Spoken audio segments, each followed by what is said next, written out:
Olá, boa noite a todos, sejam muito bem-vindos a mais um encontro, nosso encontro semanal de todas as sextas, para continuarmos falando sobre o Inferno de Dante. Chegamos hoje ao 13º canto, que é um canto que me agrada muito, como eu já disse várias vezes. É um canto muito intenso, que tem vários subtemas que são muito prementes, que trazem uma vivacidade muito grande da cultura, da imaginação de Dante. Este é o canto dos suicidas e dos dilapidadores do próprio patrimônio. Daqueles, portanto, que, segundo Dante, desprezaram a bondade de Deus, desprezaram o valor sagrado da vida humana e desprezaram a justiça da distribuição dos bens terrenos, segundo os desígnios divinos, confiada, a distribuição dos bens confiada à inteligência angélica, comumente chamada pelos comuns mortais de fortuna, como vocês devem lembrar lá do canto 7º. Mas este não é o único tema deste canto, suicidas e dilapidadores do próprio patrimônio. Além dessa reflexão de Dante sobre a importância máxima, a importância da vida, importância máxima da vida, na ótica cristã, nós temos aqui uma grande celebração também dos mitos gregos e da adaptação desses mitos gregos ao mundo latino. E, seguindo essa ideia, Dante faz uma espécie de homenagem aos poetas antigos. E no âmbito desses poetas antigos homenageados, naturalmente Ovídio e Virgílio ocupam uma posição central.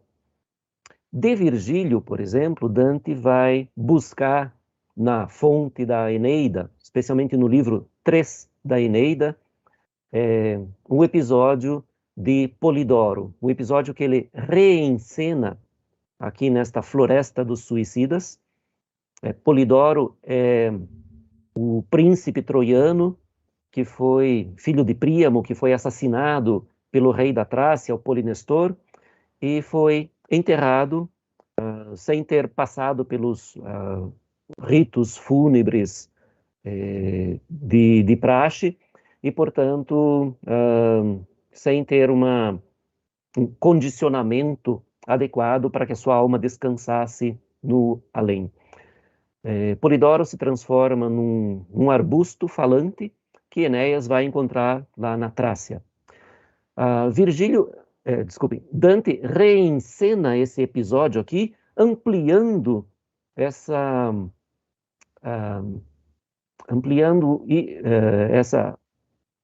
tragédia do Polidoro a toda a floresta das almas dos suicidas. Nós temos aqui também, então, além dessa homenagem a Virgílio, nós temos uma homenagem a outro poeta, ao Pier della Vigna, que foi um grande poeta da escola siciliana e foi também um político. Foi o principal conselheiro do imperador Frederico II.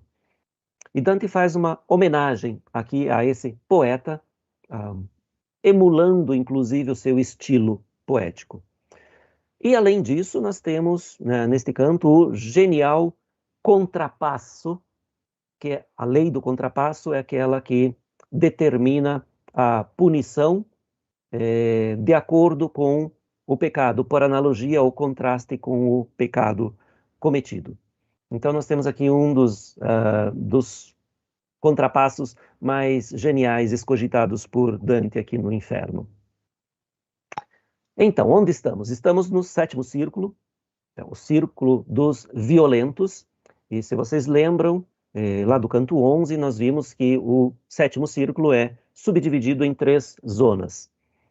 A primeira, que é a dos violentos contra o próximo, que nós vimos na semana passada, são aqueles que estão mergulhados no rio Flegetonte, que é um rio de sangue fervente. Aquela é a primeira zona do 7º círculo. Dante e Virgílio agora estão entrando na segunda zona do 7º círculo, que é a zona dos violentos contra si mesmos, e que é constituído basicamente por esta floresta das almas. Então, os suicidas são transformados em árvores e em arbustos secos e retorcidos e espinhosos, e, além disso, eles são picados e destruídos pelas arpias. Aqui nós temos uma das mais interessantes criações do Gustave Doré na ilustração, que é a floresta dos suicidas, com as arpias que estão ali empoleiradas nos ramos. Além dos suicidas, nós temos também as almas dos dilapidadores do próprio patrimônio, os perdulários. E eles são perseguidos e dilacerados por cadelas selvagens. Nós vamos ver aqui os exemplos. Então, assim é constituída esta segunda zona do sétimo círculo. A floresta dos suicidas e as almas dos dilapidadores do próprio patrimônio, que são perseguidos pelas cadelas negras selvagens.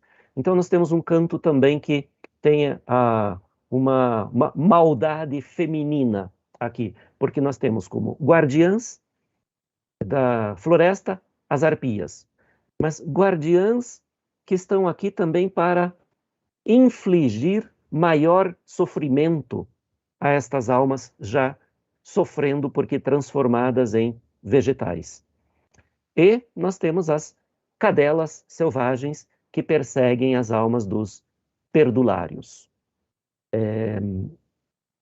Cadelas e não cães, porque aparentemente, pelo que a gente lê nos textos da Idade Média, havia uma noção, uma concepção geral de que as fêmeas eram mais violentas do que os machos.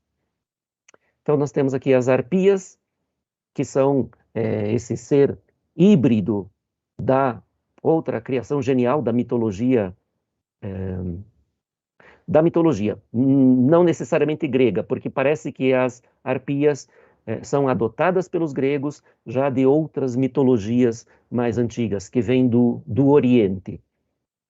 De qualquer maneira, são esses pássaros enormes, corpo de uma ave de rapina, uma águia, e cabeça de mulheres. Então estas são as arpias, deste ser híbrido, que de uma certa maneira lembram também os guardiões da primeira zona aqui do sétimo círculo, que também são animais híbridos. Se vocês lembrarem, o Minotauro, o guardião de todo o círculo, e os centauros, também um animal híbrido, que são aqueles que vigiam os violentos contra o próximo. Então aqui nós temos mais um animal híbrido, que são as arpias. Os personagens principais, ou o personagem principal deste canto é o Pierre de Lavigna, juiz e conselheiro de Frederico II, um poeta, um dos iniciadores da escola siciliana de poesia. E depois nós temos mais três personagens secundários, um chamado Lano, que a maioria dos dantistas identifica como Arcolano Maconi, um perdulário da cidade de Siena, o Giacomo da Sant'Andrea, da cidade de Pádua, ambos mais ou menos da idade... o Lano, da época de Dante, morreu em 1287, aparentemente. E o Giacomo da Sant'Andrea, anterior a Dante, do início do século. E depois tem aqui um suicida anônimo, talvez não tão anônimo assim, porque alguns comentadores o identificam, sem certeza, mas o identificam. Porém, o grande personagem mesmo deste canto é Pierre de Lavigna, que nasceu em 1194, na cidade de Capua, na região da Campânia, ali bem pertinho de Nápoles, na cidade de Capua. Então, Pierre de Lavigna nasceu ali no final do século XII. Foi um bom poeta e um ótimo político.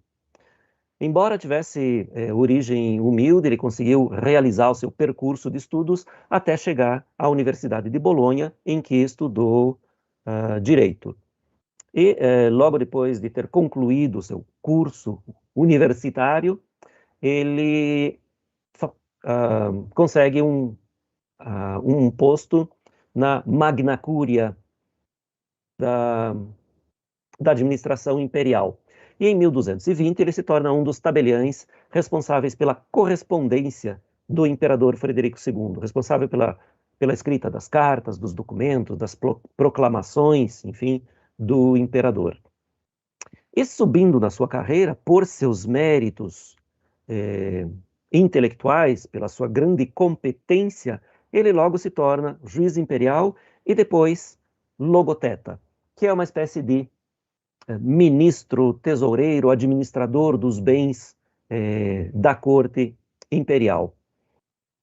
E continuando a subir na sua carreira, sempre, repito, por seus méritos, ele acaba se tornando o principal ministro, principal conselheiro de Frederico II e passa a desenvolver uma função de diplomata, além de ministro.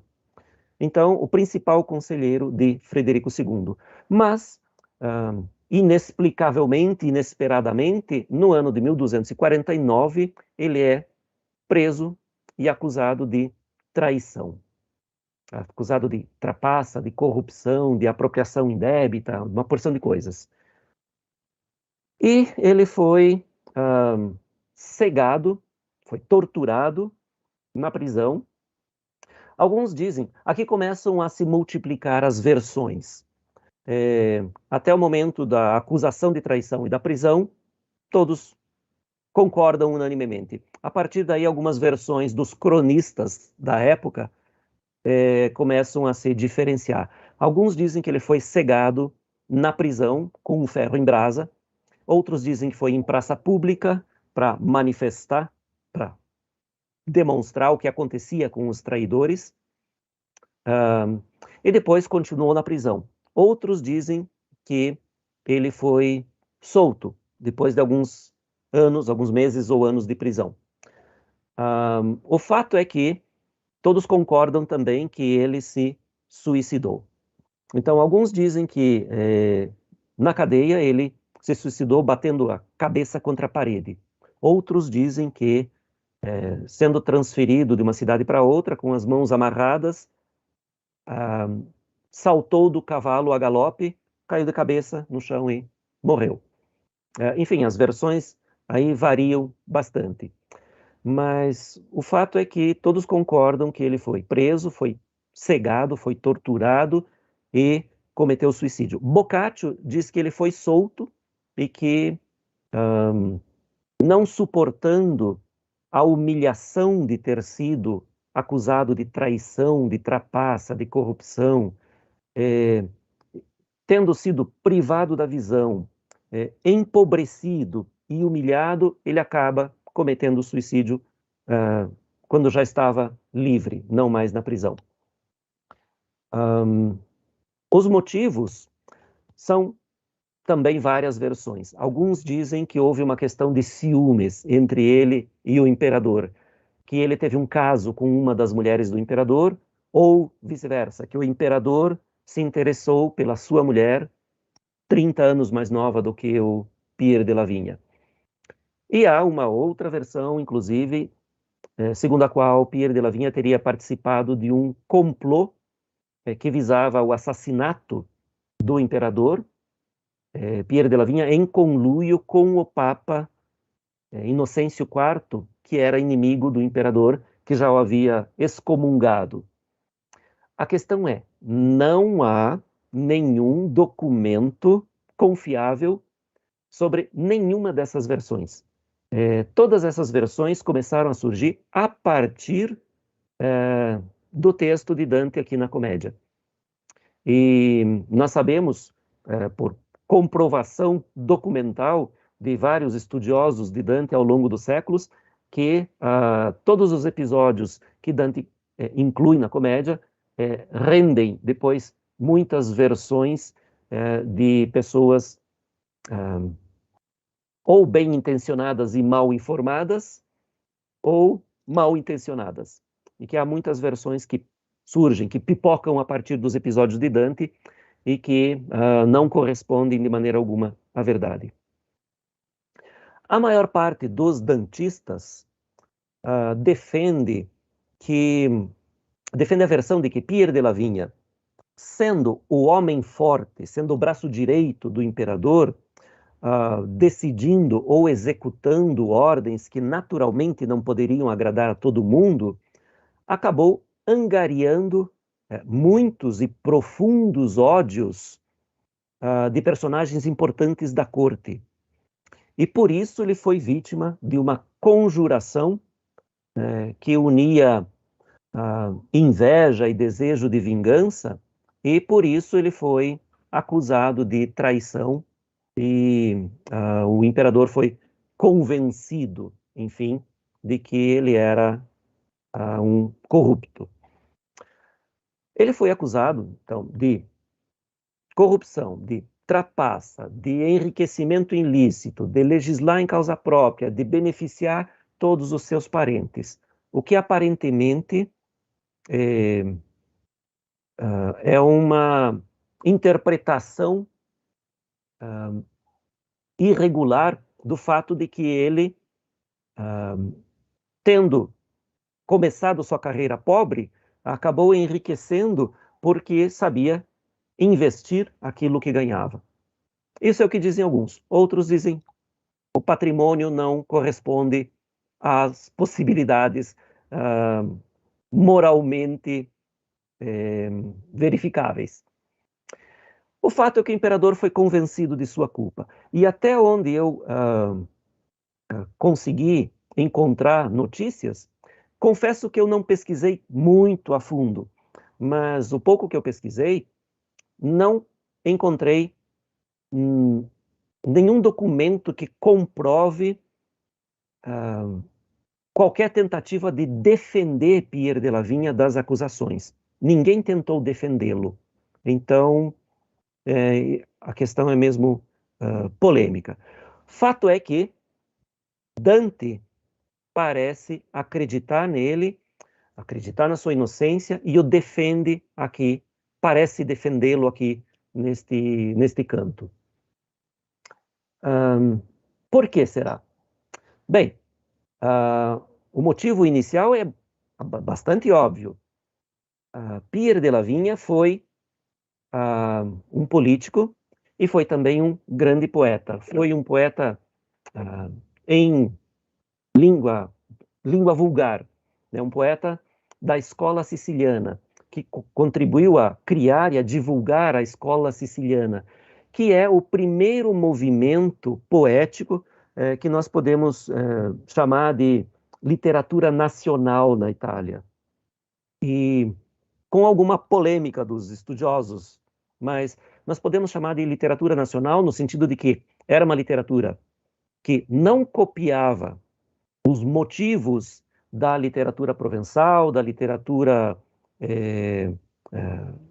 da bretã ou das literaturas estrangeiras, enfim, era uma literatura que não era escrita nem em latim, nem em provençal, era escrita em vulgar local e tratava dos temas locais, da corte de Palermo, essencialmente. Então, nesse sentido, é o primeiro movimento literário que nós podemos dizer essencialmente nacional da Itália. Então, Pierre de Lavigna era um ótimo poeta. Foi um político que foi vítima da inveja e da injustiça daqueles que o acusaram de corrupção, de traição, de trapaça. Foi condenado à morte. Bem, exatamente como Dante, um poeta e político que foi acusado injustamente de trapaça, de corrupção, que foi condenado ao exílio e depois à morte, se fosse preso pelo exército de Florença ou das suas cidades aliadas. Então aqui a associação é imediata. Poeta e político honesto, acusado injustamente de corrupção, de traição, de trapaça. Bom, no caso de Dante, ele foi mandado para o exílio Ele só não morreu porque não foi preso. No caso de Pierre de la Vigne, ele foi preso e acabou se suicidando. E aqui é muito fácil, para quem conhece a obra de Dante, uma associação com um terceiro membro desta triste aliança, né? Um terceiro termo de comparação com Pierre de la Vigne e Dante Alighieri, porque este poeta e político, esse escritor e político também foi vítima do mesmo mal. E eu estou falando, naturalmente, como vocês podem acompanhar aqui na tela, do filósofo e senador romano Severino Boécio, cuja obra filosófica foi extremamente importante e teve uma grande influência sobre a filosofia cristã medieval, ao ponto que muitos o consideram um dos fundadores da escolástica. A escolástica é a filosofia cristã medieval. Então, o Boécio tem uma obra, em geral, considerada pré-escolástica, mas alguns o consideram já um fundador da escolástica. Ele foi o principal colaborador, principal conselheiro de Flávio Teodorico, que foi o primeiro rei ostrogodo da Itália, o primeiro rei bárbaro da Itália. E ele também foi,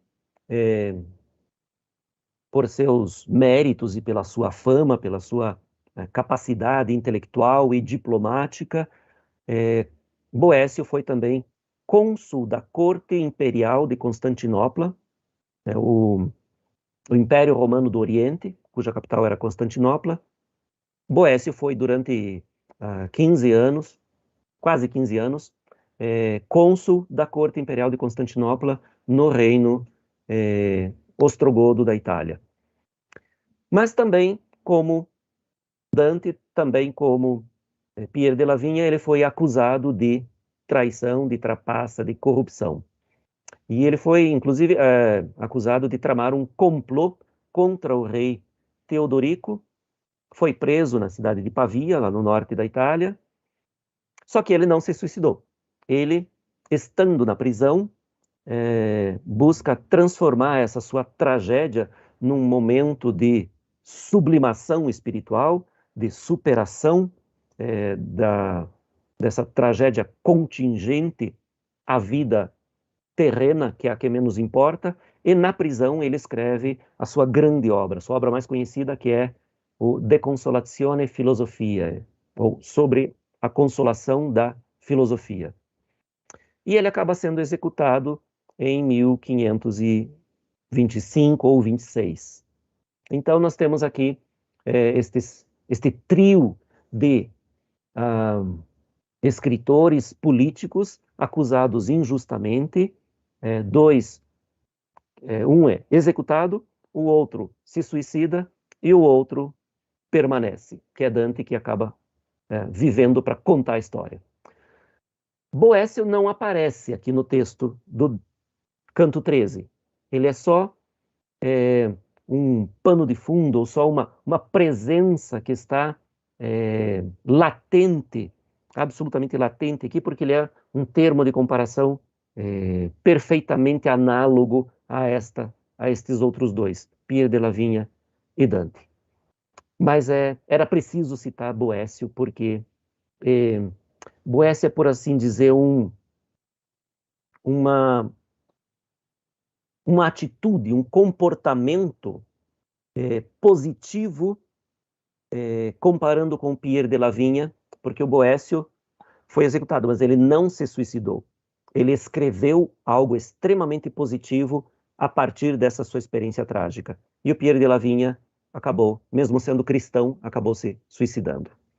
Bom, como ele se suicida, por quê, etc., nós vamos ver logo depois da leitura do canto, que eu agora peço, como sempre, para Pauleta nos presentear com a beleza da leitura do canto.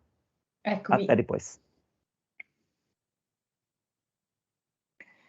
Non era ancor di là nesso arrivato, quando noi ci mettemmo per un bosco che da nessun sentiero era segnato. non fronda verde ma di color fosco, non rami schietti ma nodosi e involti, non pomi veran ma stecchi con tosco. Non han sì aspri sterpi né sì folti quelle fiere selvagge che in odio hanno tra Cecina e Corneto i luoghi colti. Quivi le brutte arpie lor nidi fanno, che cacciar delle strofa dei troiani con tristo annunzio di futuro danno.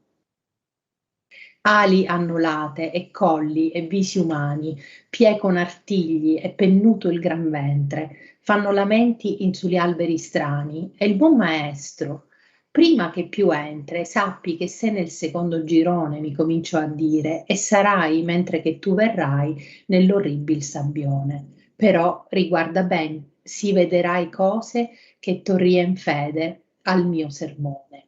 Io sentii ad ogni parte trarre guai e non vedea persona che il facesse, perch'io tutto smarrito m'arrestai. Cred'io ch'ei credette, ch'io credesse, che tante voci uscisser tra quei bronchi da gente che per noi si nascondesse. Però, disse il maestro, se tu tronchi qualche fraschetta d'una d'este piante, li penser c'hai si faran tutti monchi. Allor porsi la mano un poco avante e colsi un ramicel da un gran pruno, e il tronco suo gridò: perché mischiante? Da che fatto fu poi di sangue bruno, ricominciò a dir: perché mi scerpi? Non hai tu spirito di pietà di alcuno? Uomini fummo, e or siam fatti sterpi. Ben dovrebbe esser la tua man più pia, se state fossimo anime di serpi. Come d'un stizzo verde carso sia da l'un dei capi che dall'altro geme e cigola per vento che va via, sì della scheggia rotta usciva insieme parole e sangue. Ond'io lasciai la cima cadere e stetti come l'uom che teme. Se egli avesse potuto creder prima, rispose il savio mio, anima lesa, ciò ch'ha veduto pur con la mia rima, non averebbe in te la man distesa. Ma la cosa incredibile mi fece indurlo ad ovra che a me stesso pesa. Ma dilli chi tu fosti, sì che invece d'alcuna ammenda tua fama rinfreschi nel mondo su, dove tornarti lece. E il tronco. Sì, col dolce dir m'adeschi, chi non posso tacere, e voi non gravi, per chi un poco a ragionar mi inveschi. Io son colui che tenni ambo le chiavi del cor di Federigo e che le volsi, serrando e diserrando, sì soavi, che dal secreto suo quasi ognuom tolsi. Fede portai al glorioso uffizio, tanto chi ne perde li sonni e polsi. La meretrice che mai dallo sfizio di Cesare non torse gli occhi putti, morte comune e delle corti vizio, infiammò contra me gli animi tutti, e l'infiammati infiammar sì, Augusto, che lieti onor tornaro in tristi lutti. L'animo mio, per disdegnoso gusto, credendo col morir fuggir disdegno, ingiusto fece me contra me, giusto. Per le 9 radici d'esto legno vi giuro che giammai non ruppi fede al mio Signor, che fu d'onor sì degno, e se di voi alcun nel mondo riede, conforti la memoria mia, che giace ancor del colpo che invidia le diede. Un poco attese, e poi, da che si tace, disse il poeta a me, non perder l'ora, ma parla e chiedi a lui se più ti piace. Ond'io a lui, domanda al tuo ancora di quel che credi che a me satisfaccia, chi non potrei, tanta pietà m'accora. Perciò ricominciò: se l'on ti faccia liberamente ciò che il tuo dir priega, spirito incarcerato, ancor ti piaccia di dirne come l'anima si lega in questi nocchi, e dinne, se tu puoi, s'alcuna mai di tai membra si spiega. Allor soffiò il tronco forte e poi si convertì quel vento in cotal voce: brevemente sarà risposto a voi. Quando si parte l'anima feroce dal corpo, ond'ella stessa se disvelta, Minos la manda alla settima foce. Cade in la selva e non le parte scelta, ma là dove fortuna la balestra, quivi germoglia come grandi spelta. Surge in vermene in pianta silvestra, l'arpie, pascendo poi delle sue foglie, fanno dolore e al dolor fenestra. Come l'altre verrem per nostre spoglie, ma non però ch'alcuna se rivesta, che non è giusto aver ciò com si toglie. Qui le strascineremo, e per la mesta selva saranno i nostri corpi appesi, ciascuno al prun dell'ombra sua molesta. Noi eravamo ancora al tronco attesi, credendo ch'altro ne volesse dire, quando noi fummo d'un romor sorpresi, similemente a colui che venire sente il porco e la caccia alla sua posta, code le bestie e le frasche stormire. Ed ecco due dalla sinistra costa, nudi e graffiati, fuggendo sì forte che della selva rompien ogni rosta. Quel dinanzi, ora accorri, accorri morte, e l'altro, cui pareva tardar troppo, gridava, Lano, sì non furo accorte le gambe tue alle giostre dal toppo, e poi che forse gli fallia la lena, di sé e d'un cespuglio fece un groppo. Di rietro a loro era la selva piena di nere cagne, bramose e correnti, come veltri ch'uscisser di catena. In quel che s'appiattò miserli i denti e quel dilaceraro a brano, poi se importà quelle membra dolenti. Presemi allor la mia scorta per mano e menommi al cespuglio che piangea per le rotture sanguinenti invano. O Jacopo, dicea, da Santo Andrea, che t'è giovato di me fare schermo? Che colpa ho io della tua vita rea? Quando il maestro fu sovresso fermo, disse, chi fosti che per tante punte soffi con sangue doloroso sermo? Ed egli a noi, o anime, che giunte siete a veder lo strazio disonesto, ch'ha le mie fronde sì da me disgiunte, raccoglietele al pie del tristo cesto. I fui della città che nel Battista mutò il primo padrone, ond'ei, per questo, sempre con l'arte sua la farà trista, e se non fosse che sul passo d'Arno rimane ancor di lui alcuna vista, quei cittadin che poi la rifondarno, sovra il cenner che d'Attila rimase, avrebber fatto lavorare indarno. Io fei gibetto a me delle mie case. Obrigado, Pauleta. Muito bem. Aqui nós temos um quadro, uma aquarela do William Blake, de 1824 ou 25, que é A Selva dos Suicidas, na sua visão bastante original, né? Blake tem sempre uma visão muito diferente do comum dos artistas, tanto precedentes a ele quanto de sua época. Então aqui nós temos A Selva dos Suicidas, na visão do Blake. Bem, como vocês acabaram de ouvir, tudo neste canto parece acontecer um pouco ao contrário do comum, do normal, do esperado, né? A começar pelo próprio tema, né? O suicídio contraria o mais básico, o mais fundamental dos instintos humanos, que é o instinto de sobrevivência, né? O instinto de se manter em vida a qualquer custo. Então, o suicídio contraria de maneira total e absoluta esse que é o primeiro, mais básico, mais fundamental dos instintos. As almas aqui, que são a forma mais desenvolvida de vida, regridem à vegetal, que é a forma mais primitiva de vida. Sempre na visão de Dante, claro. Os animais caçam os homens, ao contrário do que acontecia na época de Dante e que era absolutamente comum, né? A caça, um esporte e também um meio de obter alimento. Aqui são os animais que caçam os homens. E nós temos aqui, no final do canto, a acreditar que este personagem que se suicida, que se enforca na sua própria casa, é um juiz, como a maior parte dos estudiosos acredita. Então, nós temos aqui um juiz que julga a si mesmo, que se condena e se executa. Então, tudo ao contrário neste canto.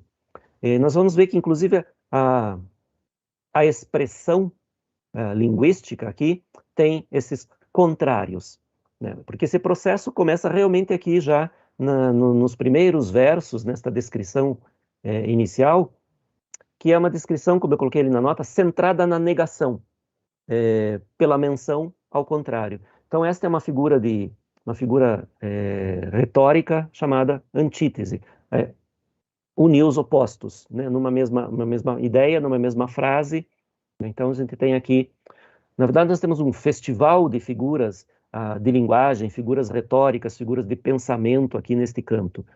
Dante se supera. Este é um canto que realmente é um prato cheio para quem gosta de estudar estas figuras de pensamento, de linguagem, de retórica. O que acontece aqui? Que nós temos essa inversão de perspectiva. E essa inversão tem um objetivo muito claro, que é apresentar uma dimensão, ou melhor, que é desfazer uma impressão comum sobre aquilo que ele vai apresentar logo em seguida. Então, quando Dante vai apresentar esse bosque, ou esta selva, ele diz, não frondes verdes, que é o esperado, mas de cor fosca.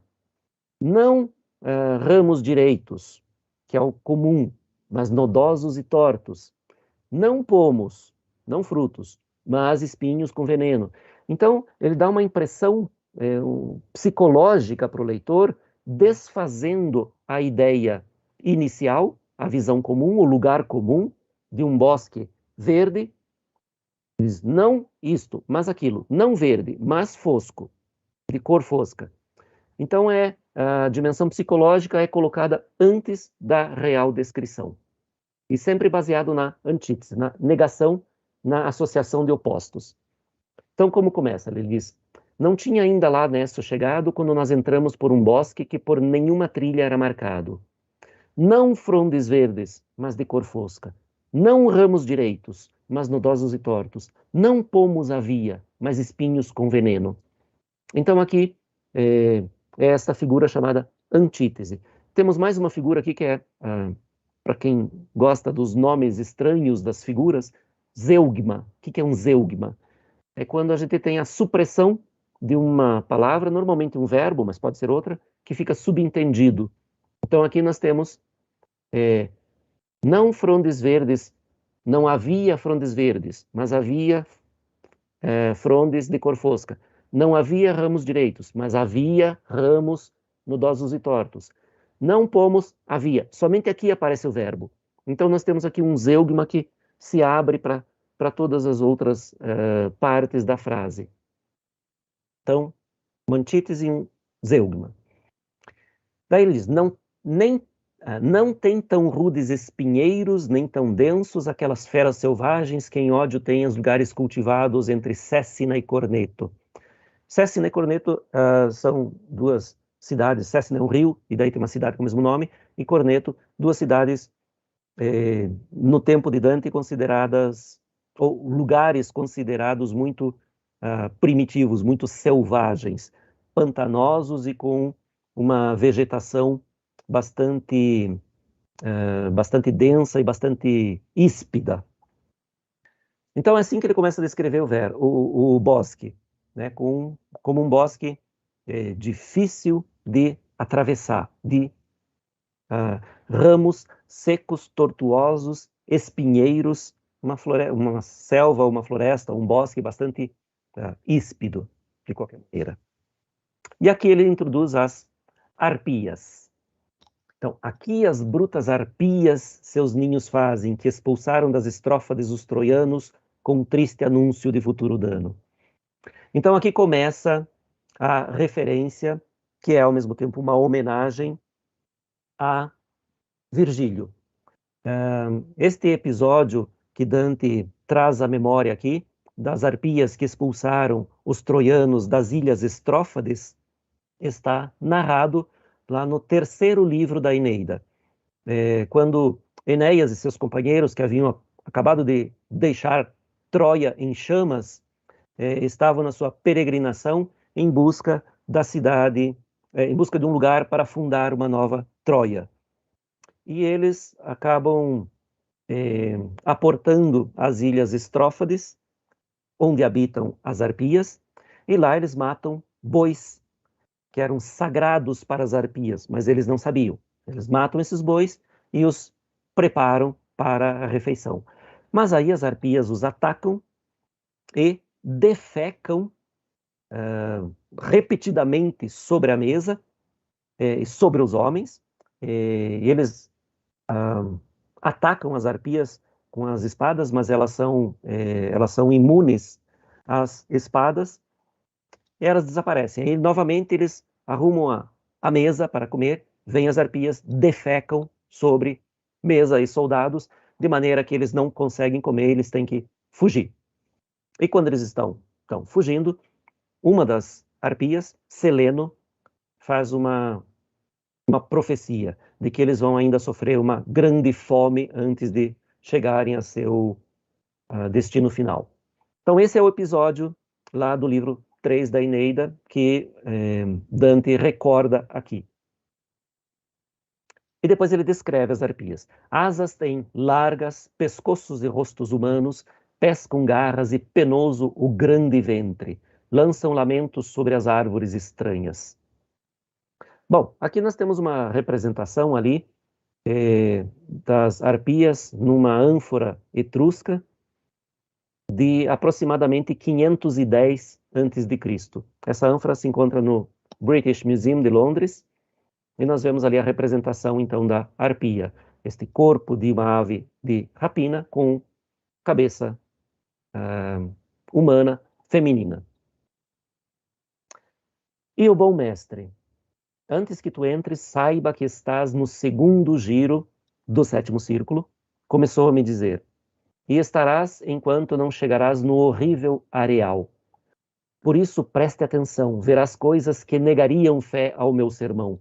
Então, Virgílio já tenta preparar Dante psicologicamente, sabe que Dante não é o mais corajoso dos mortais, tenta preparar Dante psicologicamente para algo que será um desafio para Dante, algo que certamente o apavorará. E bem, Dante diz, eu ouvia de toda parte lançar gritos e não via pessoa que o fizesse, pelo que eu todo perdido parei. Então ele não consegue perceber de onde vêm esses gritos.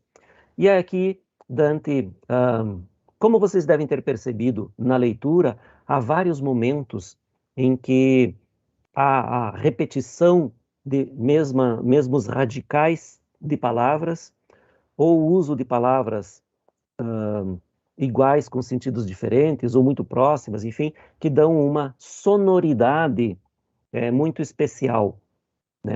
Por assonâncias, por aliterações, por repetições, enfim, dão uma sonoridade muito particular a esta poesia. Que Dante imita, Dante emula o estilo do personagem que vai aparecer já aqui no canto, que é o Pierre de Lavigna.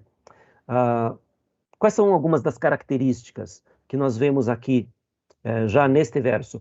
Creio eu que ele cria que eu cresce, que tantas vozes saíssem dentre aqueles galhos de gente que de nós se escondesse. Então esse tipo de... Aqui particularmente isso se chama poliptoto. Esse nome esquisito, essa repetição do mesmo verbo em tempos verbais diferentes. Creio eu que ele cria que eu cresce, é um poliptoto. Isso era muito típico da poesia de Pierre de Lavigna e da poesia de toda a escola siciliana. Jogos de palavras, repetições, zeugmas, antíteses, aliterações, assonâncias, associação de opostos, oxímoros, enfim, esses jogos de palavras que visavam a uma surpresa para o ouvido de quem estava escutando. Então aqui Dante começa a imitar o estilo de Pierre de Lavigna, com esse creio eu que ele cria que eu cresce, que tantas vozes saíssem dentre aqueles galhos de gente que de nós se escondesse. Por isso, disse o mestre, se tu quebras algum raminho de uma destas plantas, os teus pensamentos serão podados. Então veja, isto também é típico desta poesia, este jogo de palavras e conceitos. Porque Virgílio entende que Dante ou na mente de Dante estão florescendo pensamentos que o levam para caminhos diferentes da verdade. Então, Virgílio diz, se tu quebras um raminho de uma dessas plantas, esses pensamentos que estão te levando para caminhos errados serão podados, ou seja, serão eliminados e ficará somente aquilo que vai produzir efetivamente, produzir a verdade. Então, o verbo aqui acompanha a ideia da figuratividade da planta. Então ergui a mão um pouco adiante e colhi um raminho de um grande espinheiro. E o tronco seu gritou, por que me destróis? Então, o susto de Dante quando ele quebra um ramo e esse ramo grita, fala na sua língua, por que me destróis? Depois que se fez de sangue escuro, recomeçou a dizer, por que me laceras? Não tem tu espírito de piedade algum? Então aqui está o começo daquele episódio que eu brevemente já assinei para vocês lá no começo, que é um episódio original do livro 3 da Eneida, mesmo livro de que Dante tira o episódio das arpias que ele citou há pouco. É o episódio então contado lá no livro 3 da Eneida, que é o episódio de Polidoro, como eu disse, um príncipe troiano, filho do rei Príamo, que foi mandado por Príamo para a Trácia para fugir à guerra de Troia. Mas lá, o rei Polinestor, o rei da Trácia, para ficar com o tesouro de Polidoro, manda assassiná-lo, ou o assassina diretamente, depende da versão. E aí o Polidoro, então, é enterrado sem os devidos ritos fúnebres que garantiriam para a sua alma o percurso normal das almas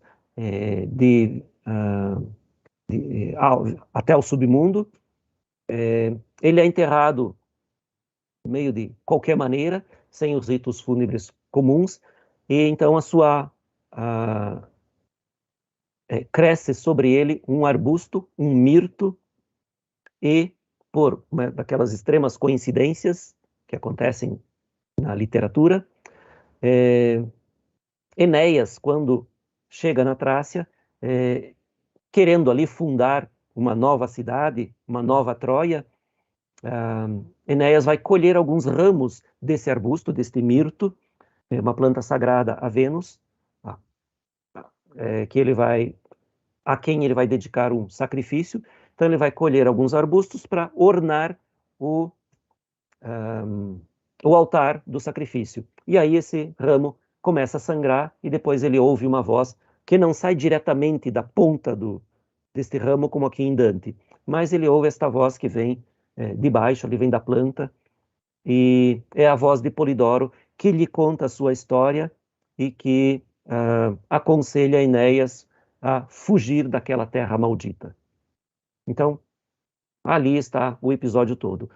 Dante, sorvendo desta fonte privilegiada que é Virgílio, estende essa ideia da planta falante a todo o bosque aqui das almas dos suicidas. Então, lá era uma planta, e aqui é todo o bosque feito, ou crescido a partir das almas dos suicidas. E a planta então continua dizendo, homens fomos, e ora somos espinheiros, bem deveria ser tua mão uma espia, se fôssemos almas de serpentes. Como um galho verde que seja queimado em uma das pontas, que da outra geme e chia por causa do vento que escapa, assim da lasca quebrada saíam juntos palavras e sangue. Pelo que eu deixei a ponta cair e fiquei como o homem que teme. Então, a planta continua falando com Dante, com uma capacidade reduzida, naturalmente, de articular as palavras, e aí Dante descreve como um ramo ainda verde, não seco, um ramo ainda verde, que é colocado no fogo, e que ele começa a estalar e chiar de uma certa maneira, assim acontecia aqui com este ramo, que falava de uma maneira estranha, mas saíam, de qualquer maneira, deste ramo rompido, palavras e sangue. Como eu coloquei ali no comentário, né, palavras e sangue são duas coisas que Dante respeita muito. Bem, aqui nós temos mais uma das maravilhosas ilustrações do Gustave Doré, de Dante, no momento em que vai quebrar o ramo, que é uma parte da alma de Pierre de la Vigne. E aqui a gente imagina, né, Dante diz ali, com o susto, o choque que ele leva, é muito fácil imaginar Dante, né, quando ele diz: palavras e sangue saíram daquele ramo, pelo que eu deixei a ponta cair e fiquei como homem que teme. Então, como ali, boquiaberto, com os olhos arregalados, congelado, petrificado diante daquela cena chocante, e Dante só abre os dedinhos e deixa cair a ponta do ramo e fica ali sem reação, sem saber o que fazer. É tão fácil de imaginar isso lendo, né? Dante tem essa capacidade imensa de suscitar as imagens na mente do leitor com pouquíssimas palavras. Essa é uma das grandes qualidades de Dante. Quem comenta muito bem isso, para quem tem interesse em estudar um pouco mais, é T.S. Eliot.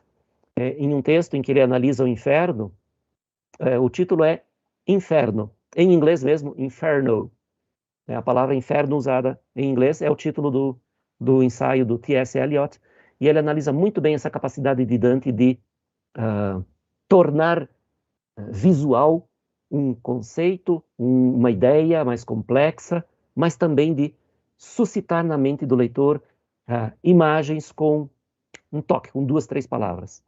E aqui é assim, né? Dante que ficou ali chocado, petrificado, só soltou o raminho, talvez tenha desviado os olhos para Virgílio, tipo, sem nem conseguir falar. E aí, efetivamente, quem vai falar é Virgílio. Dante, para quem já leu o canto, talvez não tenha percebido, isso aconteceu com alguns alunos meus, que não haviam percebido que Dante não fala com Pierre de la Vigne, nem com as outras almas aí. É somente Virgílio. Depois nós vamos comentar um pouco mais isso.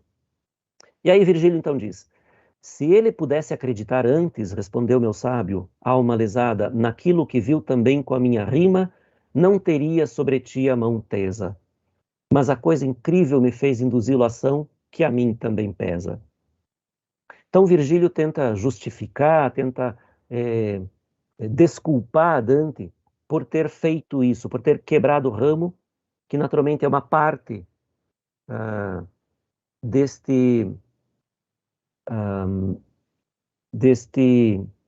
substituto do corpo, da alma, né? Então, naturalmente, a dor é sentida pela alma como se fosse um dedo quebrado, talvez.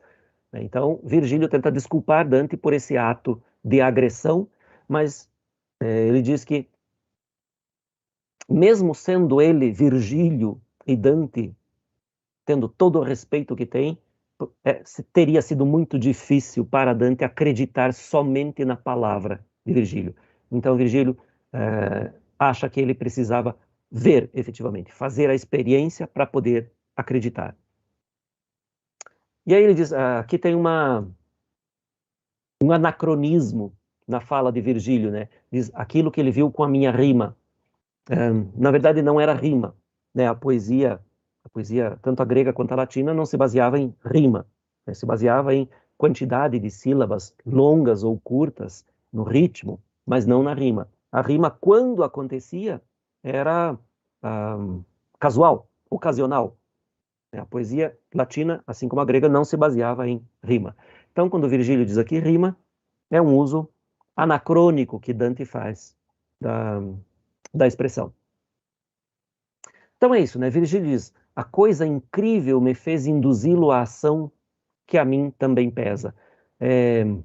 Como se até mesmo Virgílio ficasse impressionado de ver,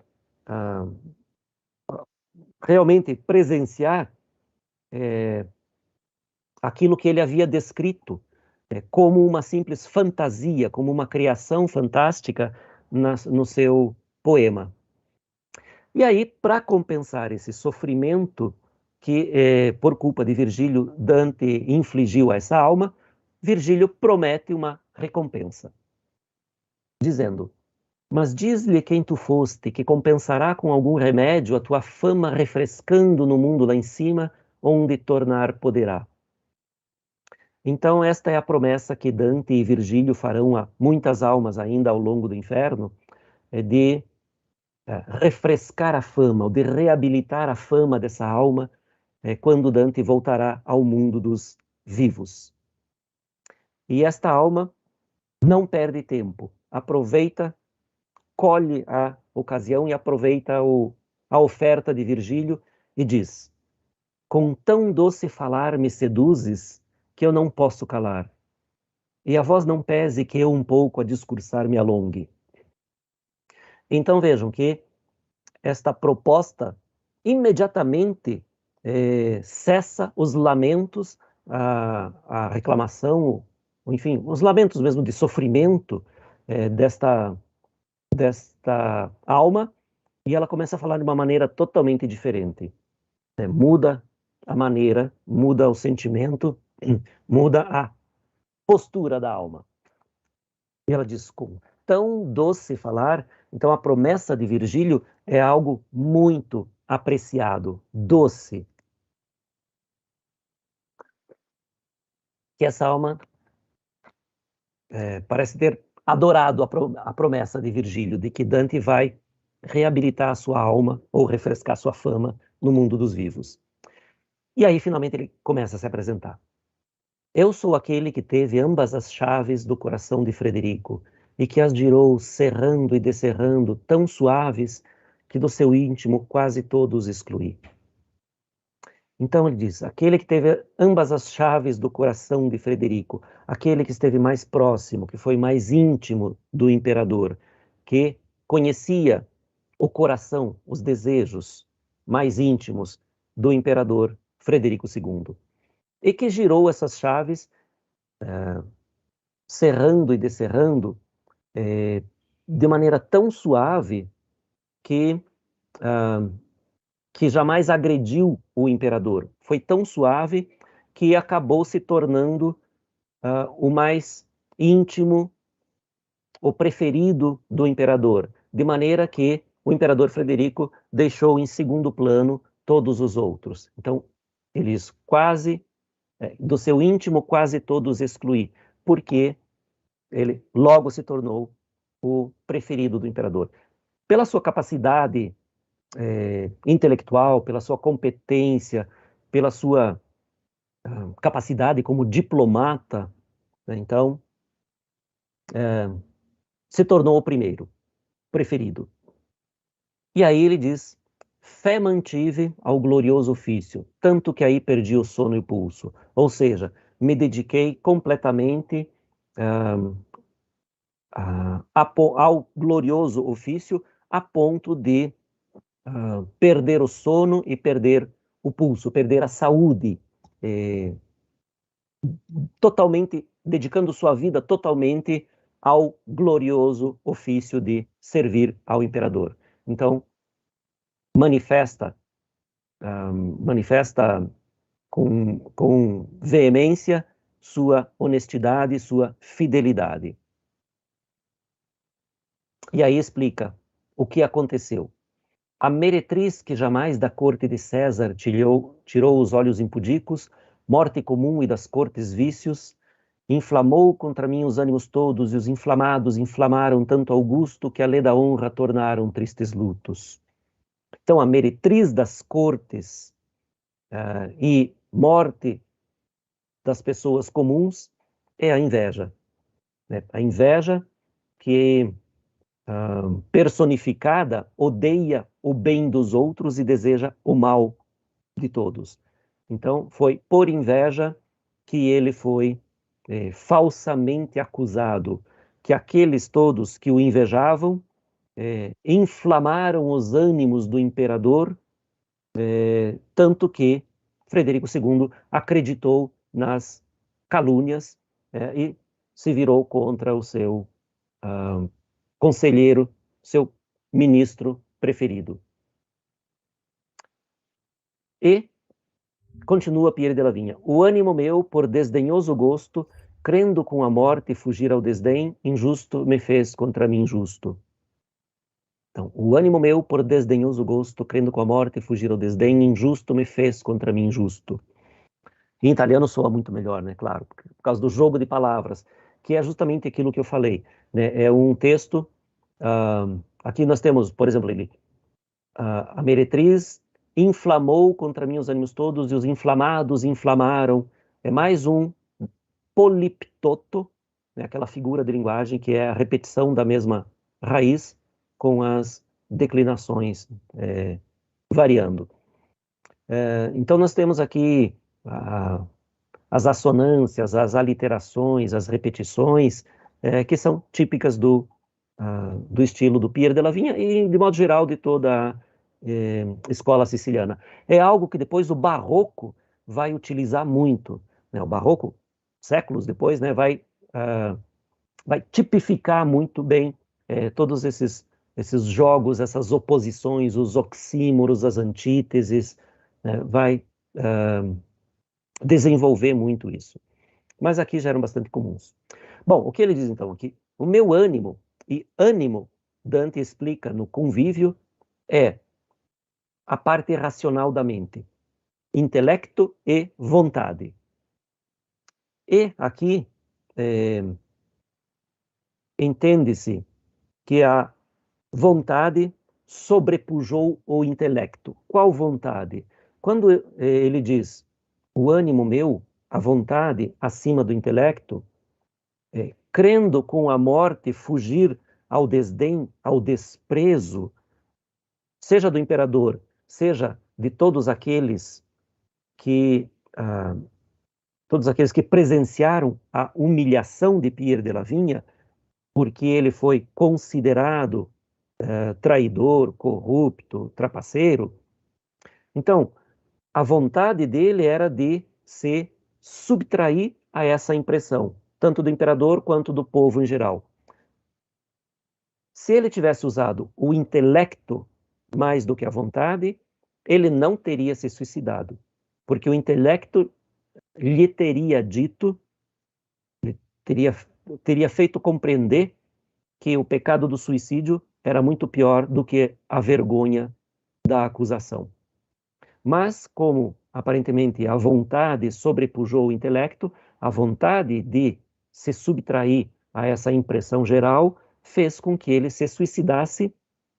Então, por desdenhoso gosto, ele se suicidasse para passar uma determinada mensagem, com o suicídio esperando que o imperador e as pessoas entendessem esse gesto como uma manifestação de inocência. Então era essa a esperança dele, que não aconteceu, porque ele continuou sendo considerado culpado. Então é isso que ele diz, né? Crendo com a morte fugir a essa humilhação, o seu ânimo o estimulou a se matar. E assim, se suicidando, ele cometeu uma injustiça contra ele mesmo, que era justo, que era inocente. Então, o suicídio foi o crime que o tornou culpado contra ele, que era inocente. Veja, esse jogo de conceitos e palavras também faz parte totalmente da escola siciliana de poesia. E mais uma vez ele jura aqui, né? Pelas novas raízes deste lenho, vos juro que jamais traí a fé de meu senhor, que foi tão digno de honra. E se de vós algum no mundo retorna, conforte a memória minha, que jaz ainda do golpe que a inveja lhe deu. Então, este é um pedido também bastante comum das almas, né? Vocês devem lembrar já de algumas, e nós veremos outras mais para frente, que pedem a Dante que refresque no mundo dos vivos a memória deles, porque estando no inferno, a única possibilidade que ainda lhes resta de minimamente viver, entre aspas, no mundo real, é viver na memória daqueles que os conheceram. Ou talvez até daqueles que não os conheceram, mas que a sua memória permaneça viva. É um pedido comum dos danados do inferno, e depois também será das almas do purgatório. Então aqui, Pierre de Lavigna faz esse pedido a Dante e Virgílio. E aí se cala. Um pouco esperou e depois, já que ele cala, disse o poeta a mim, não percas tempo, mas fala e pergunta a ele se mais quiseres. Então Virgílio estimula Dante a falar, a perguntar. E Dante parece ainda de tal modo chocado, surpreso, talvez abalado, por descobrir que este era Pierre de Lavigna, um poeta e político que, como ele, Dante, inocente, também foi acusado de trapaça, de corrupção, de legislar em causa própria. Então, Dante se identifica muito com esta alma. Talvez isso o abale tanto que ele não consiga falar. Ou talvez não queira falar. Depois a gente vai ver talvez, se é isso ou não é isso. Então eu a ele, pergunta-lhe tu ainda daquilo que crês que me satisfaça, que eu não poderia, tanta piedade me aflige. E aqui é interessante, porque Dante não pode falar com Pierre de Lavigna, mas fala com Virgílio. Claro que talvez aqui, para falar para Virgílio, ele diz, pergunta a você que eu não consigo pensar em nada neste momento, porque estou muito comovido, muito abalado. Talvez seja isso, e talvez não. Mas Virgílio, de qualquer maneira, continua o diálogo. Por isso recomeçou, Virgílio, né? Se te será feito livremente o que tua fala pede, espírito encarcerado. Este se aqui é somente um se retórico. Se te será feito livremente o que tua fala pede. Pierre de Lavigna acabou de pedir para que eles reabilitem a sua memória no mundo dos vivos.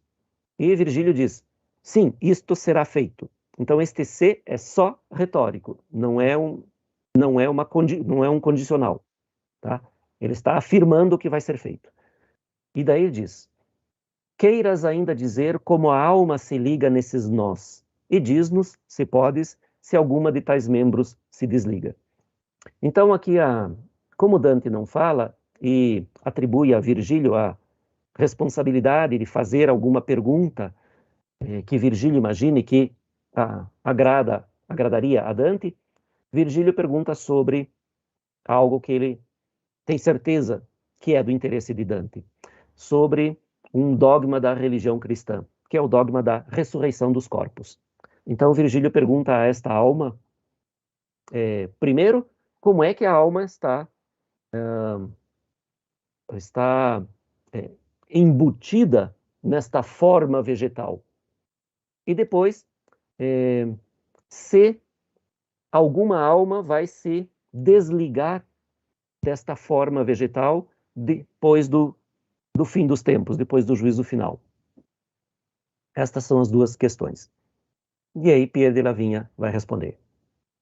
Então o tronco soprou forte e depois se converteu aquele vento em tal voz. Brevemente será respondido a voz. Brevemente porque o buraco criado pela ruptura do ramo vai se fechando com o tempo. Então logo vai se fechar e esta alma não vai mais poder falar. Então tem que aproveitar essa abertura enquanto ela não se fecha. Então brevemente será respondida a voz. Quando se afasta a alma feroz do corpo de que ela mesma se separou, Minosa manda a sétima foz. Então, quando a alma feroz porque violenta contra ela mesma, né, se separa do corpo por vontade própria, por cometer suicídio, ela, como todas as almas, se apresentam diante do juiz Minos. E Minos, invariavelmente, para uma alma suicida, a condena ao sétimo círculo, segunda zona. Cai na selva e não há um lugar escolhido. mas lá onde a sorte a projeta, ali germina como erva daninha. Então as almas não têm nenhum lugar definido para esta ou aquela, não tem separação, não tem distinção. Todas caem ali como sementes e aí brotam e crescem como uma planta. Surge como arbusto e planta silvestre. As arpias depois se alimentam de suas folhas e causam dor, e a dor janela. Então, esta planta vai crescendo como um arbusto, como uma planta da selva silvestre, e depois as arpias vão se alimentar de suas folhas e, naturalmente, rompem os galhos e provocam aberturas, e essas aberturas são janelas à dor, ou seja, através dessas aberturas provocadas pelas arpias, estas almas podem gritar, gemer, falar, manifestar, enfim, a sua dor. E aí, respondendo à segunda pergunta de Virgílio, como as outras almas, iremos aos nossos espólios, mas não para que alguma deles se revista, que não é justo ter o que se jogou fora. Então, o que Virgílio estava implícito na pergunta de Virgílio lá era se estas almas, após o juízo final,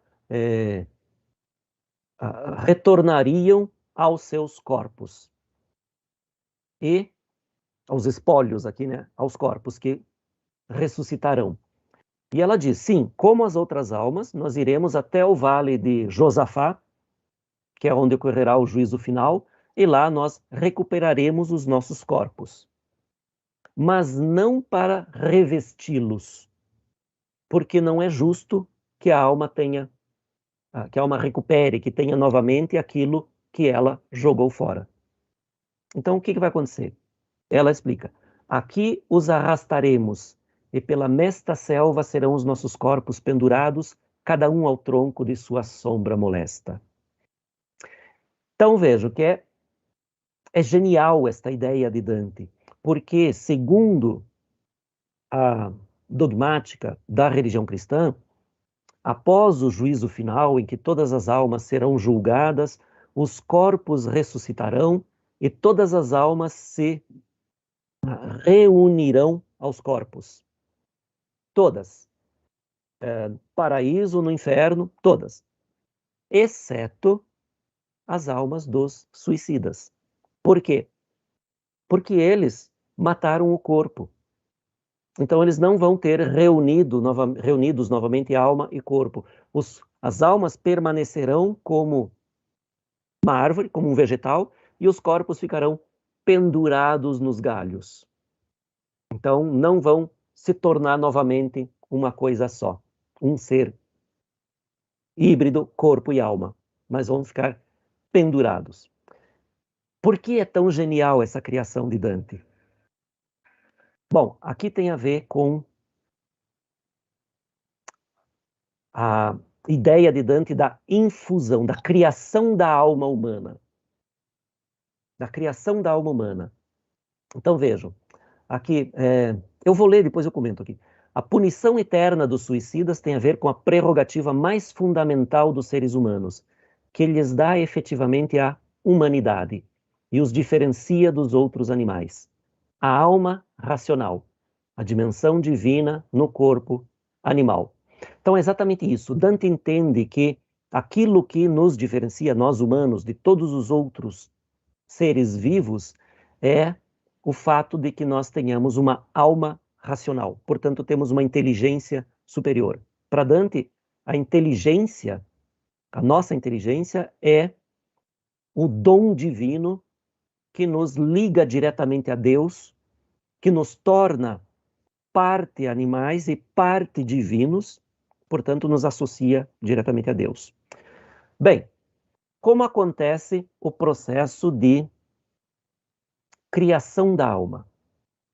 Bom, primeiro vamos entender aqui que Dante imagina, não é uma criação de Dante, né, mas a partir da leitura de muitos filósofos, especialmente a partir de Aristóteles, no De Anima, que Tomás de Aquino comenta, mas também da leitura de outros filósofos, Dante forma a sua ideia sobre alma. O que é alma? Alma é a energia vital. Alma é a energia que dá vida. Então, todos os seres vivos têm alma. Vegetais, animais e humanos, que são os híbridos, animais e divinos. Todos os seres vivos têm alma, têm essa energia que lhes dá vida. Os vegetais têm a alma vegetal, que é a energia que faz com que a semente germine, cresça, que ela se alimente dos nutrientes do solo, que ela dê folhas, dê flores, dê frutos, se reproduza, e aí acabou, cerrou. Os animais têm uma alma mais desenvolvida do que os vegetais, porque além de fazer tudo o que os vegetais fazem, nascer, crescer, se alimentar, se reproduzir, os animais ainda se movem, se deslocam, os animais sentem, porque Dante tem a ideia de que os vegetais não sentem, né? Isso depois, atualmente isso é discutível, mas na época de Dante não era. Então, os vegetais não sentem. Os animais fazem tudo que os vegetais fazem e ainda sentem. Então, essa energia vital, a alma dos animais, faz com que eles ainda se organizem em grupos, em bandos, faz com que eles caçem para comer, faz com que eles elaborem pequenos planos, esquemas para caçar, para obter comida, para se associar, para se reproduzir. Enfim, os animais têm uma alma superior à dos vegetais. E, claro, os seres humanos têm uma alma especialmente desenvolvida, porque criada diretamente por Deus. Bom, como é que acontece no ser humano? Segundo Dante, quando o embrião nasce, quando o embrião se forma, desculpe, quando o embrião se forma, ele é semelhante a uma pequena semente vegetal. E aí o embrião começa a se desenvolver, vai multiplicando as células, começa a se desenvolver, até chegar a um determinado estado em que ele já começa a se mover e sentir. Então ele passa de embrião a feto. E aí esta alma, entre aspas, alma vegetal, que animava esse ser, evolui de alma vegetal para alma animal. Quando o embrião, o feto se desenvolve completamente, especialmente quando acaba o desenvolvimento do cérebro, o cérebro acaba de se formar, Deus diretamente infunde a alma intelectiva no feto. E aí essa alma absorve as potências das almas anteriores. Então o processo é esse.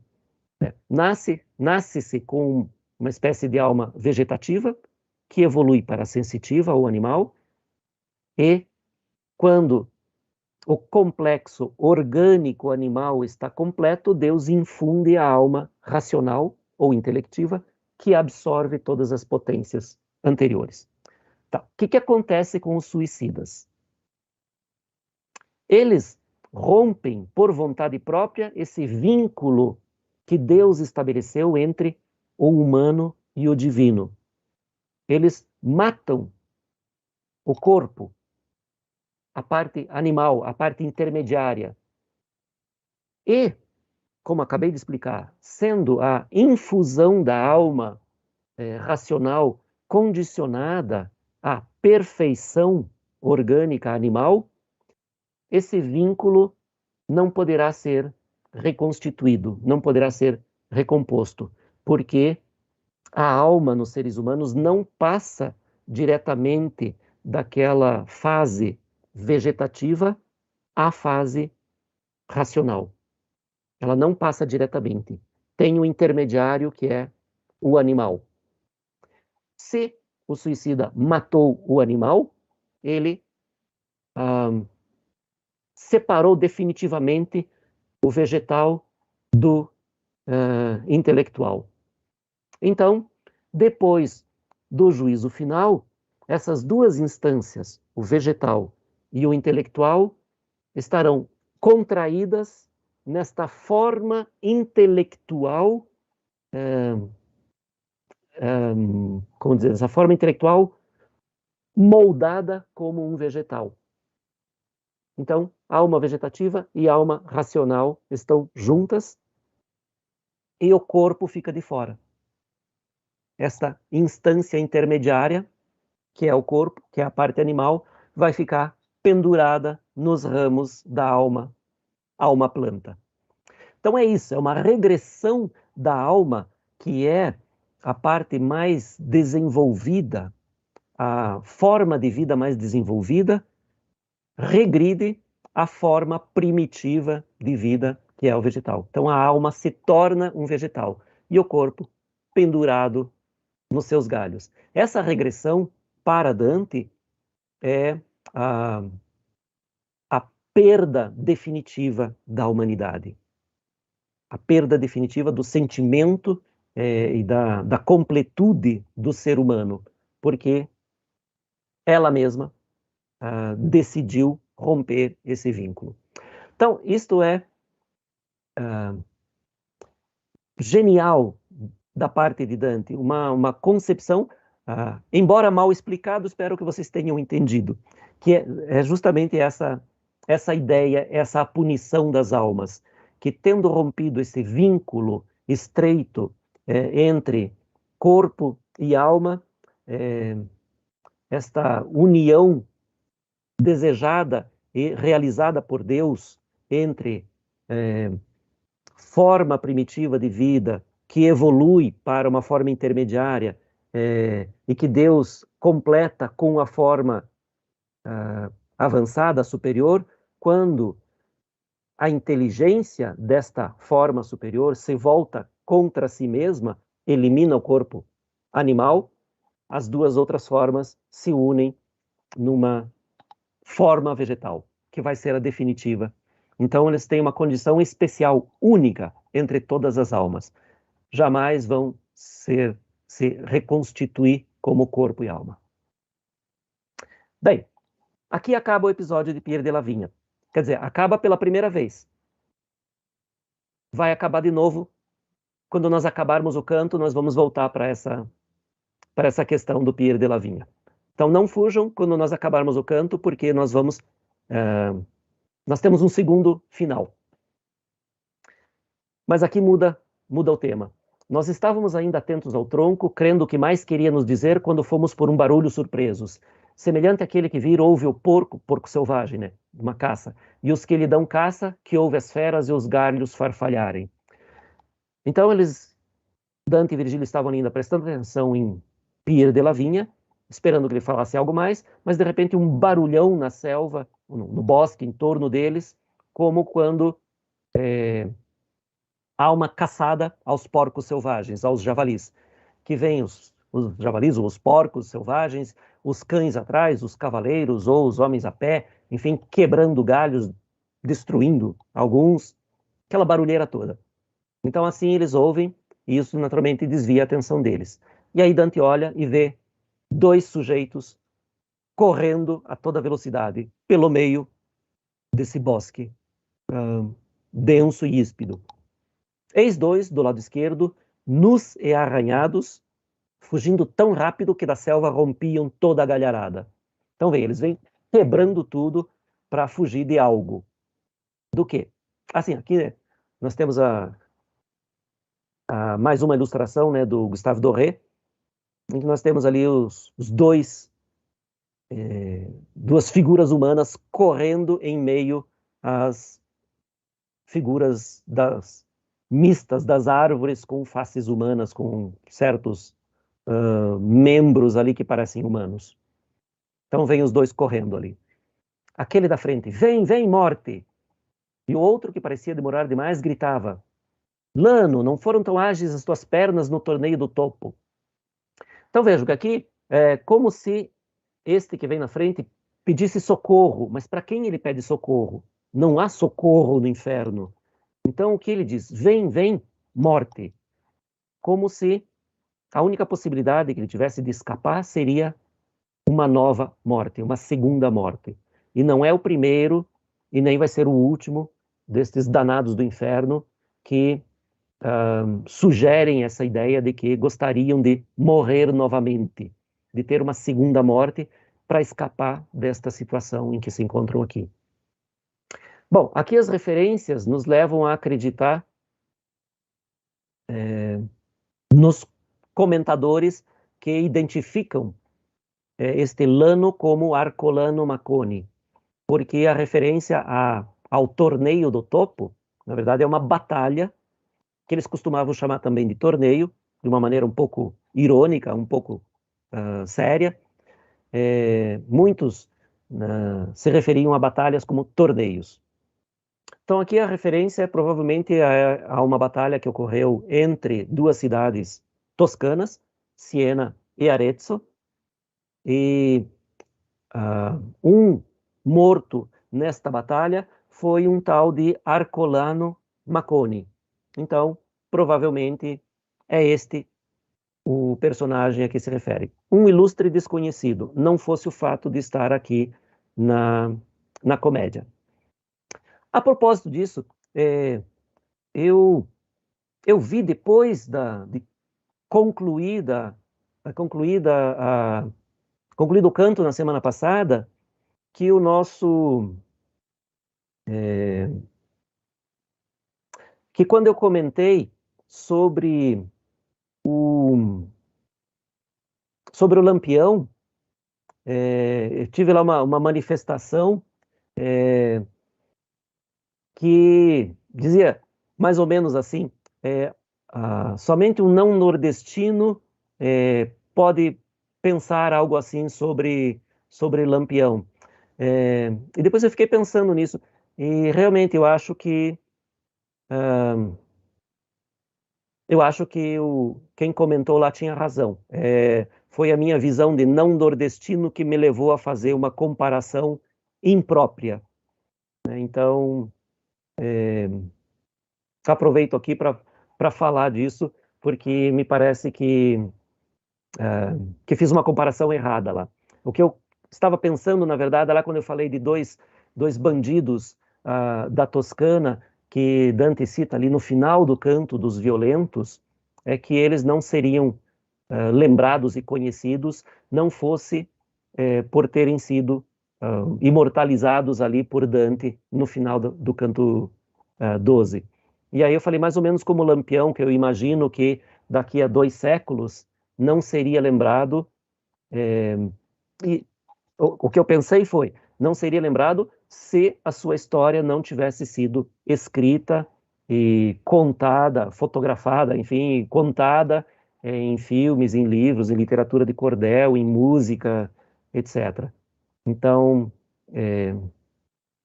eu agradeço o comentário lá e acho que tinha razão quem fez o comentário. Enfim, este aqui com certeza é um personagem que se não estivesse aqui, não seria lembrado, porque não teve grande importância na história da Toscana. Bom, Dante continua ali. Depois que talvez lhe faltasse fôlego, desci e de uma moita fez um rolo. Aqui eu errei, não, escrevi errado. Desci e de uma moita fez um rolo.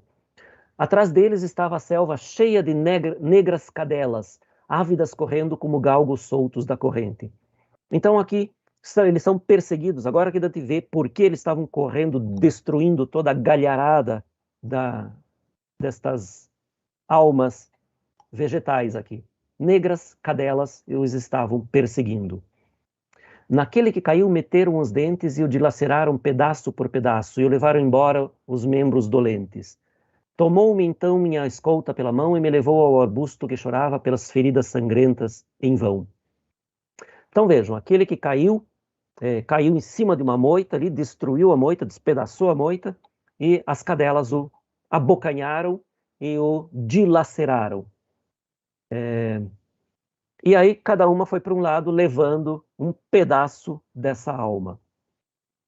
Bom, provavelmente aqui a ideia destes que são aqueles que dilaceraram o próprio patrimônio, eles são, por analogia, o contrapasso deles é esse, são dilacerados por cadelas selvagens. Por quê? Porque aqui no inferno, estas almas que inclusive Dante aqui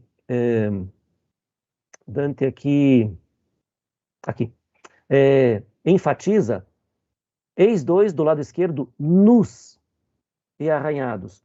Todas as almas estão nuas, mas às vezes Dante enfatiza o fato de que elas estejam nuas porque ele quer trazer à tona, colocar em primeiro plano algum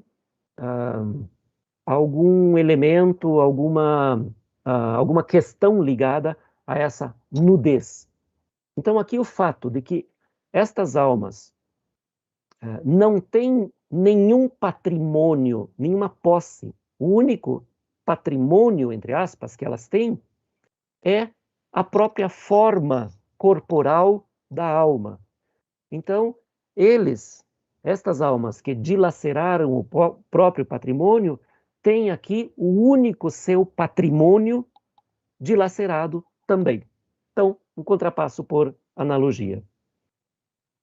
E aqui eu coloquei na nota ali, né, que o filho de Dante, o Pietro Alighieri, afirma que estas cadelas devem simbolizar os credores que estavam sempre à caça destes devedores que haviam dilapidado o próprio patrimônio e que, portanto, não podiam honrar seus compromissos financeiros. Então, aqui tem uma interpretação do Pietro Alighieri, filho de Dante. E cada cadela, então, aqui depois da repartição, de dilacerar esta alma, leva uma parte da propriedade como se fosse um pagamento daquilo que lhe era devido. E depois, naturalmente, essa alma vai se reconstituir e vai ser novamente dilacerada, e isso eternamente. Esse é o castigo de todas estas almas. E aí ele diz, o Jacopo dizia, aqui é o arbusto, a árvore, enfim, sobre a qual esta alma havia caído, né, que se rompeu em 1000 pedaços. Ó Jacopo, dizia de Santa Andreia, de que te serviu fazer de mim barreira? Que culpa tenho eu de tua vida culpada?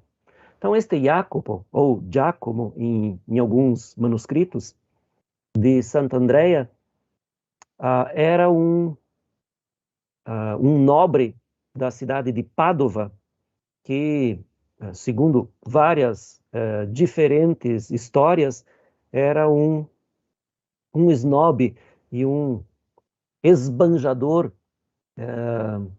que não tinha nenhuma consideração pelo valor dos bens materiais, nem dele nem dos outros. Então ele destruiu o patrimônio da própria família, ao ponto de ser depois, segundo uma das versões, assassinado pelo próprio filho, para não perder definitivamente tudo o que a família tinha. Como eu dizia, o personagem não é tão importante aqui. É mais um daqueles que talvez não fosse lembrado, como muito bem me advertiu.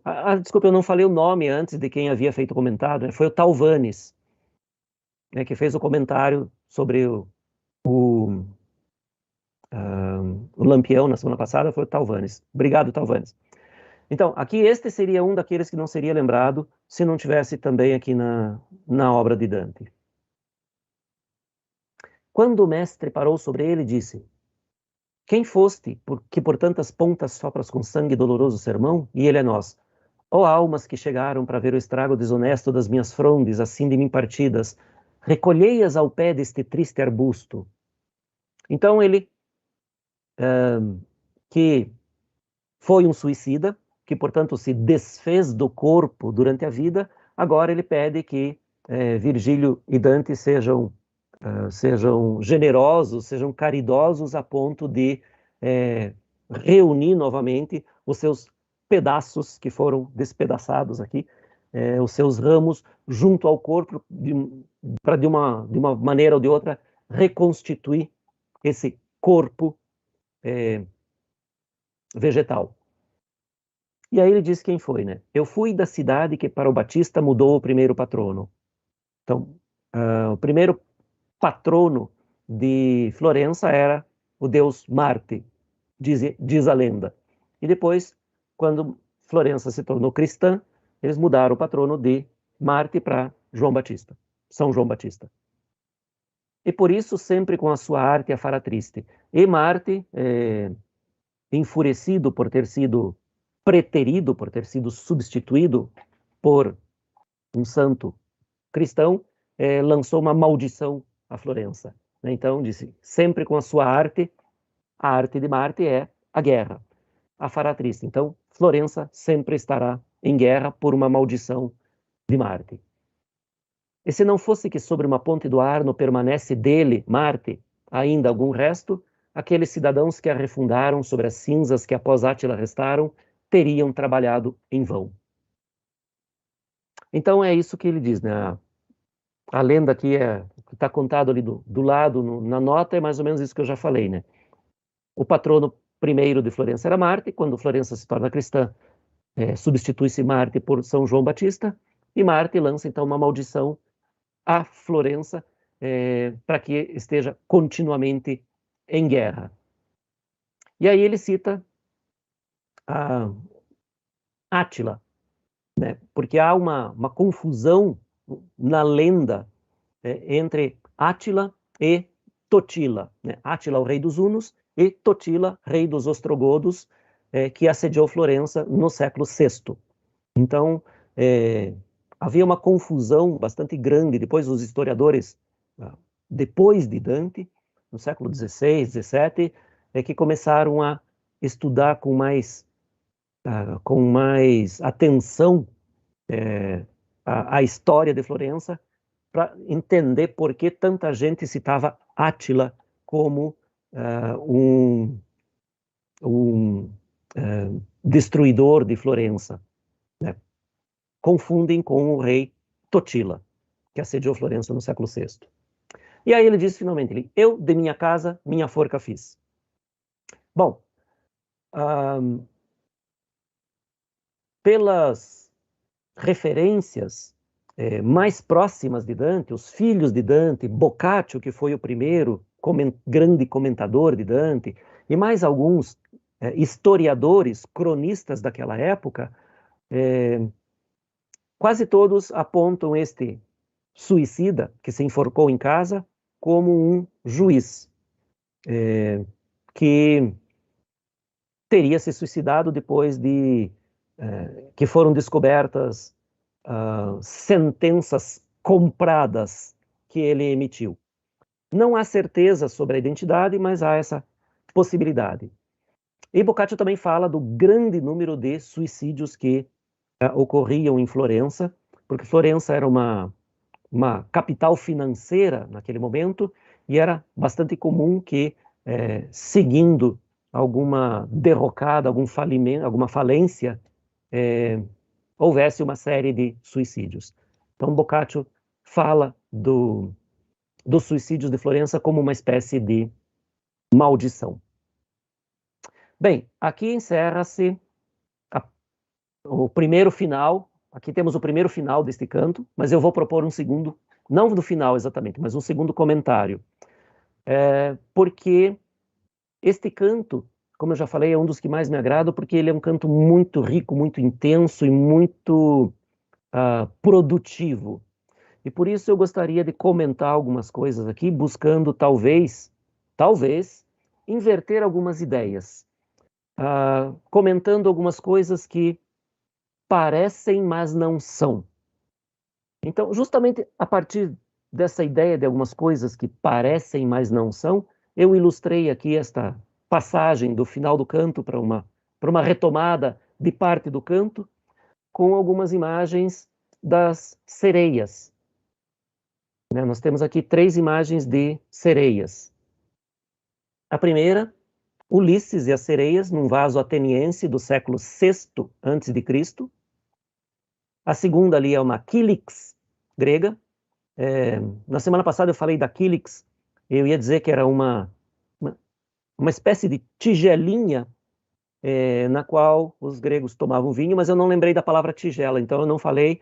Então aqui eu coloquei uma nova Kílix, para que todo mundo possa ver qual é a forma da Kílix. Ali também está uma Kílix com uma sereia entre dois olhos ali. E depois aqui embaixo nós temos um vaso em bronze, um ascos. Ascos é um vaso para óleos, perfumes ou ungüentos. E esses aqui, tipicamente ali na Magna Grécia, no sul da Itália, né, a Magna Grécia, eles eram colocados nos túmulos dos mortos.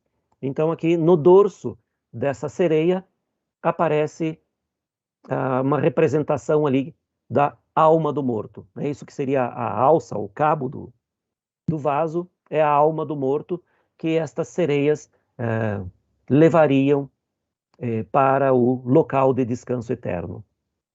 Bom, então vejam, nós temos aqui representações dos séculos V e VI antes de Cristo, em que aparecem sereias que de alguma forma não combinam com a ideia que nós temos normalmente de sereias. As sereias, hoje em dia, quando alguém fala em sereia, nós pensamos imediatamente num ser híbrido, metade peixe, metade mulher. Mas a representação comum das sereias na Grécia Antiga era esta. Era corpo de ave com cabeça de mulher. Só bem mais tarde,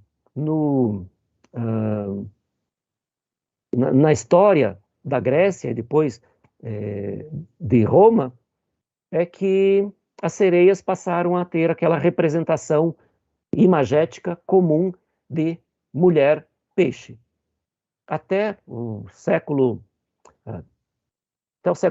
III ou IV, varia muito da região, né? Não dá nem para dizer exatamente até quando, mas a representação das sereias como um animal, como um ser híbrido, mulher-peixe, é bem mais tardia essa representação.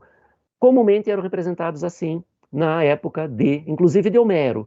E há uma certa confusão aqui quando se fala das sereias de Homero, e todo mundo pensa em mulheres peixe, mas não há no texto de Homero nenhuma referência à aparência física das sereias. Tanto que nós vemos aqui duas representações do VI século antes de Cristo, e Homero é do VIII século antes de Cristo, aproximadamente. Então nós temos aqui representações de sereias como mulheres, cabeça de mulher, corpo de ave, que são muito parecidas com as representações das arpias. Tá, esse aqui não é o meu tema, só coloquei aqui porque a ideia de mostrar coisas que parecem, mas não são. O que isso tem a ver com o canto? Tem muito a ver com o canto, porque quando nós passamos aqui pelo discurso de Pierre de la Vigne, eu li de uma maneira que deixa muito claro a honestidade, a fidelidade de Pierre de la Vigne ao Frederico II. Mas o texto de Dante tem uma capacidade plástica de adaptação de leitura, tem uma precisão e, ao mesmo tempo, uma vagueza que permitem uma leitura perfeitamente coerente que condena Pierre de la Vigne e uma que absolve Pierre de la Vigne. Duas leituras perfeitamente coerentes. Aqui está mais uma prova da genialidade de Dante. Vamos ver. Retomando então aqui o verso 55, quando o tronco começa a falar. Com tão doce falar me seduzes que eu não posso calar. E aquilo que eu já falei antes, o tronco aceita imediatamente a proposta de Virgílio. Esquece toda dor, esquece todo sofrimento, não se fala mais nisso. E ele diz, essa proposta tua é tão doce, me soa tão maravilhosa e me seduz imediatamente que eu não posso calar. Aliás, peço até desculpas se eu falar demais. Né? Me identifico um pouco com Pierre de Lavigny, né? Peço desculpas se eu falar demais. Mas o que ele vai dizer aqui? O que importa do discurso? Eu sou aquele que teve ambas as chaves do coração de Frederico e que as girou, cerrando e descerrando, tão suaves que do seu íntimo quase todos excluí. Então ele diz explicitamente que era ele que tinha as duas chaves, a chave que condena e a chave que absolve. E que era ele que as girava, condenando e absolvendo. Não era o imperador, era ele que as girava, condenando e descerrando. Tão suaves, aqui tão suaves está um adjetivo com valor de advérbio, né? Então, tão suavemente que nem o próprio imperador se dava conta da manipulação sutil do Pierre de Lavigny. Está explícito aqui o que ele está dizendo. Era ele quem girava, não era o imperador. Ele não obedecia ao imperador. Era ele quem girava as chaves, era ele quem convencia o imperador, quem manipulava o imperador, girando essas chaves da condenação e da absolvição de maneira tão suave que, primeiro, o imperador não se dava conta, e depois ele conseguiu afastar do imperador todos os outros conselheiros e ministros que podiam se opor a ele. Então, vejam, ele está confessando aqui que ele manipulava o imperador e que excluiu todos da intimidade do imperador. Por que isso? Para poder continuar fazendo aquilo que sempre fez. Depois ele diz, fé mantive ao glorioso ofício. Qual glorioso ofício? O de servir ao imperador, ao império, à justiça, realizar o bem comum? Ou a esse ofício de manipular o imperador da maneira como bem entendesse? Depende como você quiser interpretar. Ele só diz isso, é isso que está no texto de Dante. Fé mantive ao glorioso ofício. Qual dos dois ofícios? Né? Servir ao imperador e ao império ou manipular? Então, ele diz, nisso eu investi toda a minha capacidade, minha inteligência, tanto que aí perdi o sono e o pulso. Perdi o sono e o pulso, perdi o sono provavelmente porque ele tinha que estar atento o tempo todo para poder controlar isso que fazia, para poder manipular, para poder manter todos afastados do imperador. Então, é um que figurativamente não podia dormir no ponto, não podia dormir mesmo. Então aí ele perdeu o sono e o pulso, porque depois perdeu a vida por causa disso. Então, ele está confessando aqui. Depois ele diz, ele que foi a inveja dos outros que fez com que o imperador acreditasse em tudo aquilo que lhe disseram, que ele era um traidor, que ele era um corrupto, que ele era um manipulador, que ele, enfim. Né? Então, isso ele está dito ali. E depois este último terceto ali, o ânimo meu, por desdenhoso gosto, crendo com a morte fugir ao desdém, injusto me fez contra mim injusto. Bom, vamos tentar entender, então, desembaraçar esses versos. Ele diz, o meu desdenhoso gosto, meu desejo desdenhoso, me fez injusto. Então, a minha vontade, o meu desejo de manipular o imperador em proveito próprio, me fez injusto, porque manipular o imperador e ter ganhos, lucros, vantagens próprias, isso é injusto. Então, o meu desejo me fez injusto. Desdenhando o custo disso. Qual é o custo disso? Ir para o inferno. Então, desdenhando a possibilidade de ir para o inferno, de sofrer o castigo da justiça divina, ele desdenhou esse custo pelo desdenhoso desejo de se tornar o manipulador do imperador e enriquecer com isso. Então, fazendo isso, ele diz, isso fez-me, portanto, ser involuntariamente justo contra mim mesmo. Então, se suicidando, ele foi o carrasco de si mesmo, por assim dizer, porque ele tinha se tornado desonesto, então, se suicidando, ele, de uma certa maneira, fez justiça. Então, ele se tornou justo contra ele que era injusto. Ou, claro, dá para entender também de outra maneira, considerando que ele fosse honesto. Então, tendo sido justo, não tendo cometido crime algum, o fato de se suicidar foi uma injustiça tremenda. Então, ele só foi injusto nesse final, quando ele cometeu suicídio. E aí ele cometeu um crime pior até do que aquele de que ele era acusado, tentando fugir ao desdém da população e do imperador, tentando mostrar para aqueles que o acusaram, com esse gesto desesperado, mostrar para eles que eles estavam errados e que ele preferia tirar a própria vida do que ser acusado de traição. Então vejam, o texto de Dante está ali e ele é tão complicado que nem esse bosque, que pode ser entendido das duas maneiras. E para encerrar esse discurso duplo, absolutamente ambíguo, desejadamente ambíguo e vago de Dante, nós temos esses 3 últimos versos aqui que eu vou analisar. Ele diz: pelas novas raízes deste lenho vos juro que jamais traí a fé de meu Senhor, que foi tão digno de honra. Então ele diz: juro, mas quanto vale o juramento do inferno? As almas não podem jurar no inferno, vão jurar pelo quê no inferno? O juramento é algo que tem a ver com a divindade. Então, quanto vale o juramento de uma alma danada no inferno, especialmente se foi um mentiroso? E eu não estou dizendo que foi, estou dizendo se. Né? Bom, além disso, pelo que ele jura?